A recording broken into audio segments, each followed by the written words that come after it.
Oi, tudo bem com vocês? Então, gente, aproveitar que meus vizinhos estão quietos, comportados, sem quebrar nada, sem acelerar carro, sem buzinar, sem tocar música, eu vou gravar o vídeo falando sobre a segunda divisão do território brasileiro feito pelo IBGE, aquela de 1970. Então, eu vou pedir para você pausar o vídeo, espero, tá? Se inscreve no canal agora, deixa o joinha no vídeo, senão você vai esquecer de fazer isso no fim do vídeo. Não vai ser de graça, não vai doer e eu vou te ajudar agora. Então pode me ajudar, beleza? Então bora pro vídeo.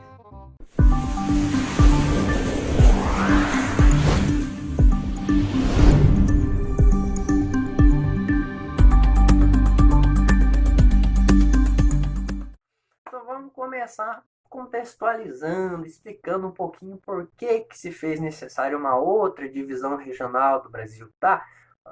Vamos imaginar assim, a partir da Segunda Guerra Mundial, o que aconteceu? No mundo inteiro, mas também aconteceu no Brasil. O território brasileiro começou a se modificar, começou a ser alterado. A rede rodoviária brasileira já tinha alcançado uma boa parte do nosso território, que também é a industrialização. O Brasil estava passando pelo processo de industrialização. Várias empresas, tanto nacionais como algumas multinacionais, vinham se instalando no nosso território. E, por consequência, alguns circuitos produtivos também se instalavam em alguns pontos do território brasileiro. E o que isso fez?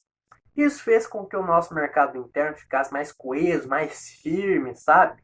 Mais estável. Isso é muito importante. Mas o que mais aconteceu? A urbanização. Sabemos que até 1960, 1970, o Brasil era um país predominantemente rural, ou seja, a população vivia no campo.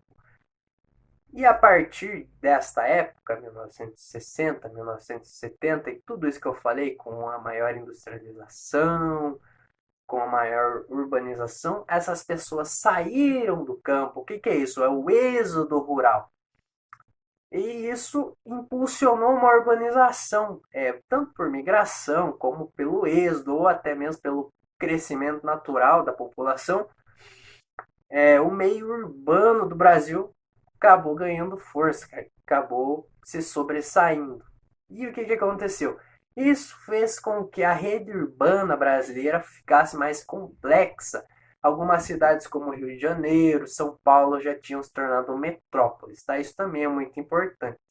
E mais uma coisa importante é que toda essa infraestrutura, indústrias, avanços de tecnologia para a época, né? Claro, porque se nós temos uma industrialização, para você trabalhar nesta urbanização, você precisa de uma técnica. Então, nós estamos falando das técnicas, dos avanços, da ciência. Isso tudo é o que nós podemos chamar de meio técnico-científico, tá? É muito importante também. E tudo isso aliado com o que nós tivemos em 1964, alguns podem chamar de golpe, outros de regime, outros de ditadura, enfim. A mudança de governo de 1964, que ocorreu a recentralização do poder do Estado, fez com que uma série de medidas de desenvolvimento econômico fossem implantadas no Brasil com pouca ou nenhuma resistência, tá? E então, a partir daí, o Estado começou a intervir de forma muito mais efetiva, muito mais presente em quase todas as áreas, quase todos os setores da economia brasileira. Outra coisa que vale lembrar, que é de suma importância, é o IBGE, até porque as divisões são feitas pelo IBGE, então nós temos que falar dele nesse vídeo também. A partir do golpe de 64, da ditadura, do regime, enfim, o que aconteceu? Começaram a ocorrer algumas mudanças na metodologia de análise do território feitas pelo IBGE.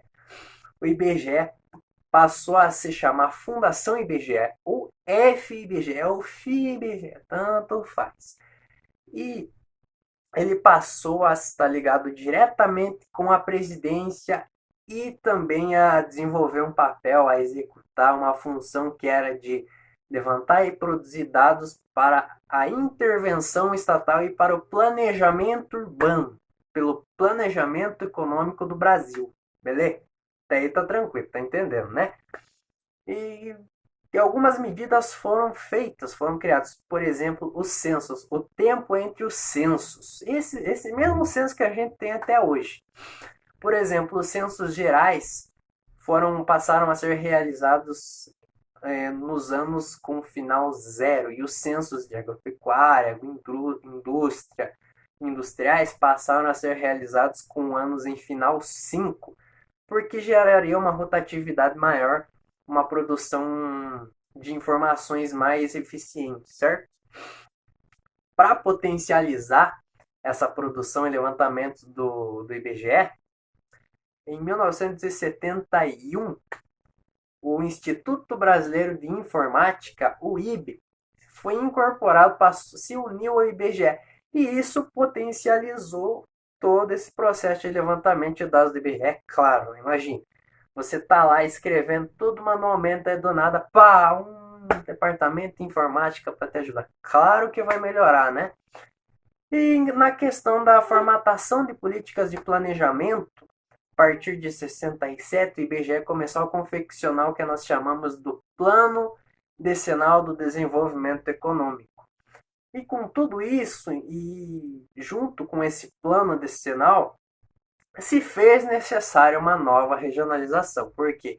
Porque aquela de 1942, que se pautava em regiões naturais, estava depreciada. O Brasil, como eu disse até agora, se industrializou, a urbanização tomou conta, muitas indústrias, uma infraestrutura, uma rede urbana mais complexa. O espaço brasileiro estava modificado, até mesmo a própria natureza já tinha sido modificada. Então não tinha mais como você regionalizar o Brasil em regiões naturais, entendeu? Então aí se fez necessário uma nova regionalização do território brasileiro. Antes de eu falar as propostas que foram feitas de regionalização, vale lembrar que nessa época, 1960, 1970, o IBGE era influenciado por alguns paradigmas da geografia, tá? E os principais desses paradigmas eram a nova geografia ou geografia quantitativa, aquela mesma, aquela que você já ouviu falar, que se baseava em números, dados, estatísticas, enfim.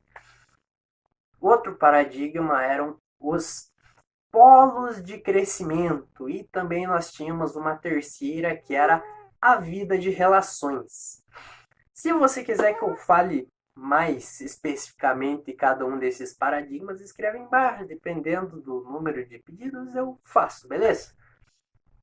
Esses eram os três principais paradigmas que influenciavam o IBGE. E com base nisso foram elencadas três propostas, de regionalização do território brasileiro. Uma que era voltada para o desenvolvimento econômico do Brasil, outra que era voltada, que buscava subsidiar a descentralização das ações administrativas estatais, e uma terceira proposta que buscava, que era mais abrangente, tá? Dividia o Brasil em grandes regiões e buscava fins estatísticos.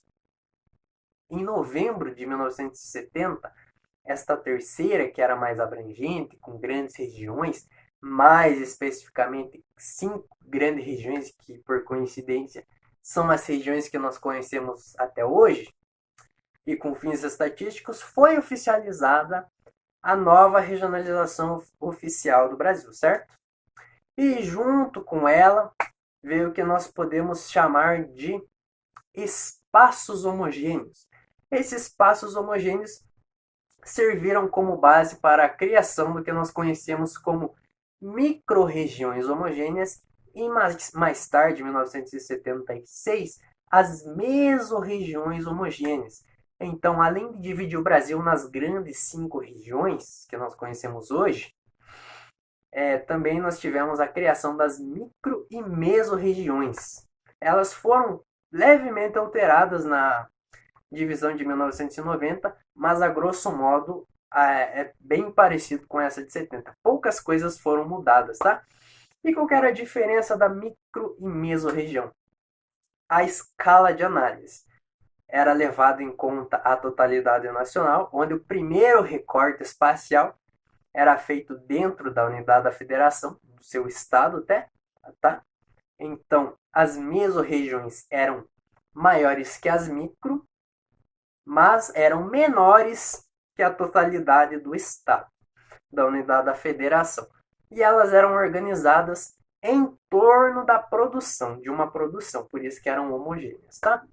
Então, gente, espero que você tenha gostado do vídeo, espero que você tenha entendido. Vou pedir de novo para você deixar o like, se inscrever no meu canal, porque você vai me ajudar, nem vai cair teu dedo, não vai explodir teu celular, nem nada. Só vai me ajudar que nem eu te ajudei.